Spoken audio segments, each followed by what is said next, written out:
एक दानी राजा। किसी राज्य में एक प्रतापी राजा हुआ करता था।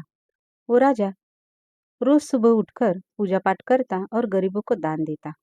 अपने उस उदार व्यवहार और दया की भावना की वजह से राजा पूरी जनता में बहुत प्रिय हो गया था।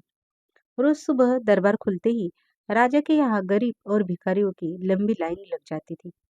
राजा हर इंसान को संतुष्ट करके भेजते थे। जगन और सूरज नाम के दो गरीब भिखारी रोज राजा के यहाँ दान लेने आते। राजा जब जगन को दान देता तो जगन राजा की बहुत वाहवाही करता और राजा को दुआएं देता। वही जब राजा सूरज को दान देता तो हर बार एक ही बात बोलता, हे ईश्वर, तू बड़ा दयालु है, तूने मुझे इतना सब कुछ दिया। राजा को उसकी बात थोड़ी बुरी लगती। राजा सोचता कि दान में देता हूँ और ये गुणगान उस ईश्वर का करता है।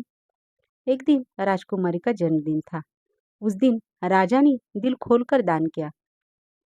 जब जगन और सूरज का नंबर आया तो राजा ने पहले जगन को दान दिया और जगन राजा के गुणगान करने लगा।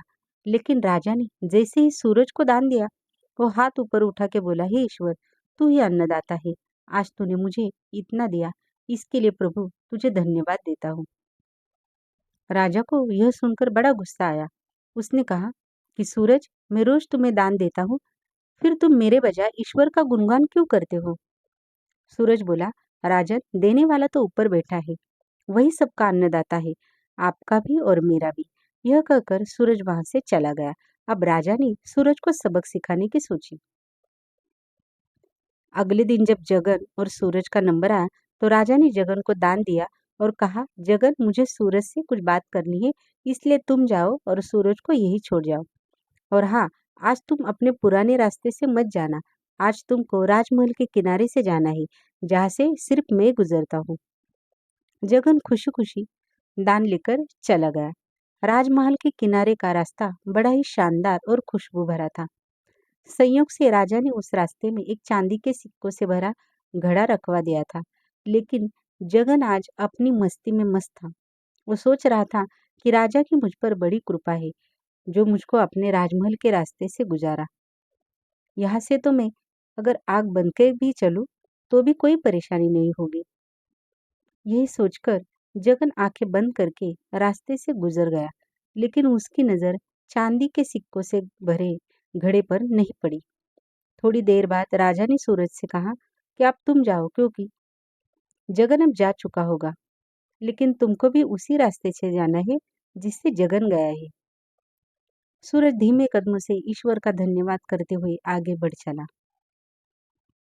अभी थोड़ी दूर ही गया होगा कि उसकी नजर चांदी के सिक्कों से भरे घड़े पर पड़ी। सूरज घड़ा पाकर बड़ा खुश हुआ।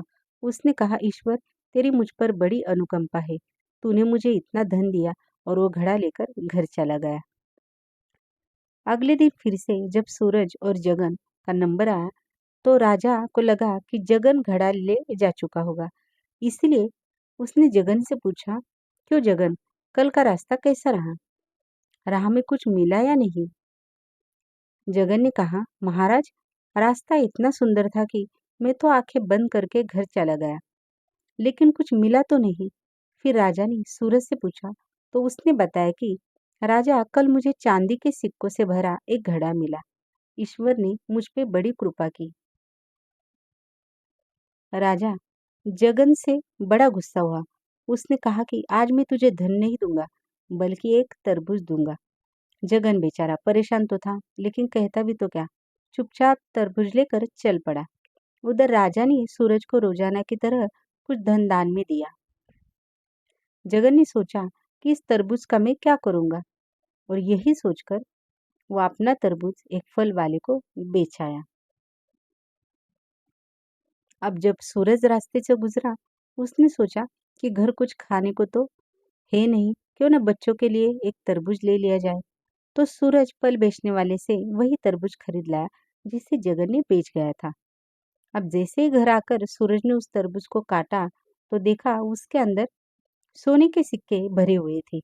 सूरज ये देखकर बड़ा प्रसन्न हुआ और ईश्वर को धन्यवाद देते हुए बोला, हे ईश्वर, आज तूने मेरी गरीबी दूर कर दी।